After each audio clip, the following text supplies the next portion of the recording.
कौवा और उल्लू। बहुत समय पहले किसी घने जंगल में पक्षियों की सभा लगा करती थी। जानवर अपनी परेशानी राजा को बताते थे और राजा उनका हल निकालते थे। लेकिन एक जंगल ऐसा भी था जिसका राजा गरुड़ सिर्फ भगवान विष्णु की भक्ति में लीन रहता था। इससे परेशान होकर हंस, तोता, कोयल व कबूतर जैसे तमाम पक्षियों ने एक आम सभा बुलाई। सभा में सभी पक्षियों ने एक स्वर में कहा कि हमारा राजा गरुड़ हमारी और ध्यान ही नहीं देते। तभी मोर ने कहा कि हमें अपनी परेशानियों को लेकर विष्णु लोक जाना पड़ता है। सभी जानवरों की दुर्गति हो रही है, लेकिन हमारे राजा को कोई फर्क ही नहीं पड़ता है। उसी वक्त हुदहुद चिड़िया ने एक नया राजा बनाने का प्रस्ताव रखा। कोयल ने कू कू और मुर्गे ने कुकड़ू कू की आवाज़ निकालकर इसका समर्थन किया। इस तरह घंटों चली सभा में परेशान पक्षियों ने आम सहमति से एक नया राजा चुनने का फैसला लिया। अब राजा को चुनने के लिए रोज बैठक होने लगी। कई दिनों तक चर्चा करने के बाद सभी ने आपसी सहमति से उल्लू को राजा चुन लिया। नए राजा का चुनाव होते ही सभी पक्षी उल्लू के राज्य अभिषेक की तैयारियों में जुट गए।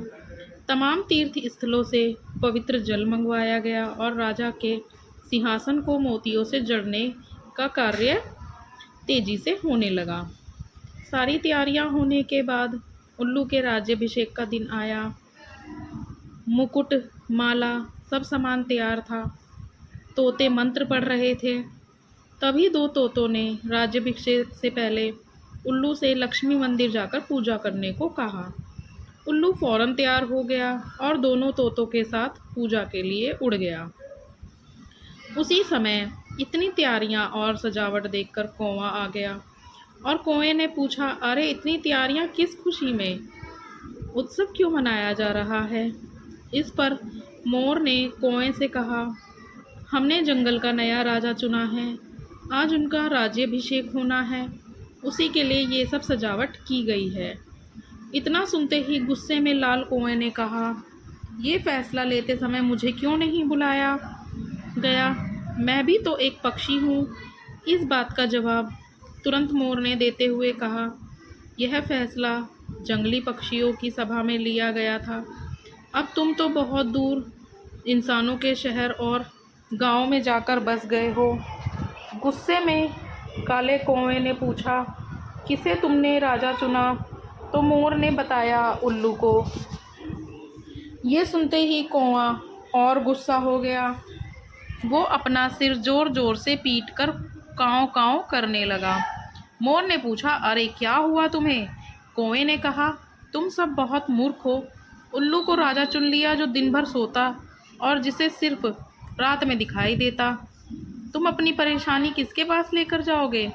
इतने सुंदर और बुद्धिमान पक्षियों के होते हुए तुम भी आलसी और कायर उल्लू को अपना राजा चुनने पर तुम्हें शर्म नहीं आई? धीरे धीरे कौवे की बात पक्षियों पर असर करने लगी। सभी आपस में फुसफुसाने लगे। उन्हें लगने लगा कि उनसे बहुत बड़ी भूल हो गई है।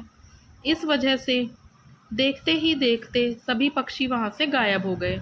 राज्याभिषेक के लिए सजी जगह पूरी सूनी हो गई। अब जैसे ही उल्लू और दो तोते वापस आए तो उन्होंने जगह को सूना पाया। यह देखकर दोनों अपने साथियों को ढूंढने और वहां से जाने की वजह जानने के लिए उड़ गए। वहीं उल्लू को कुछ दिख तो रहा नहीं था, इसलिए उसे कुछ पता नहीं चला और राज्याभिषेक के लिए तैयार होने लगा।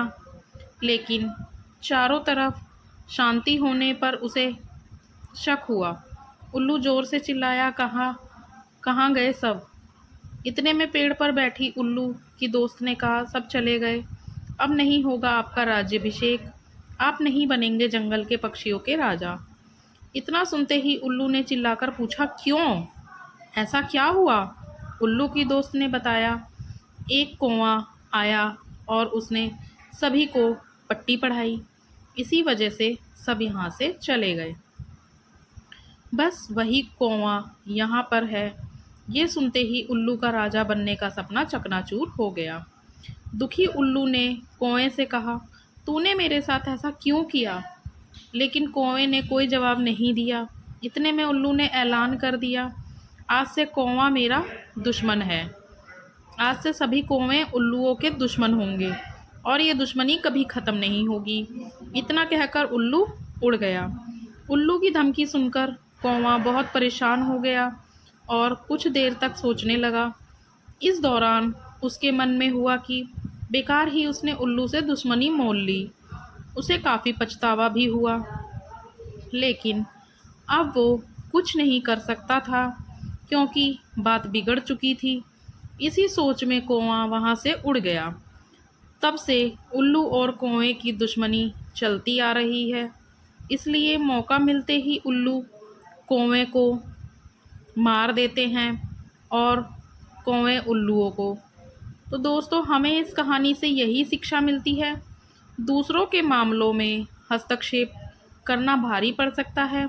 दूसरों का काम बिगाड़ने की आदत उम्र भर की दुश्मनी दे सकती है, इसलिए अपने काम से काम रखना चाहिए। दोस्तों, अगर आप सभी को कहानी पसंद आई तो please like, share and subscribe करें और हमें कमेंट करके ज़रूर बताएं कि आपको कहानी कैसी लगी।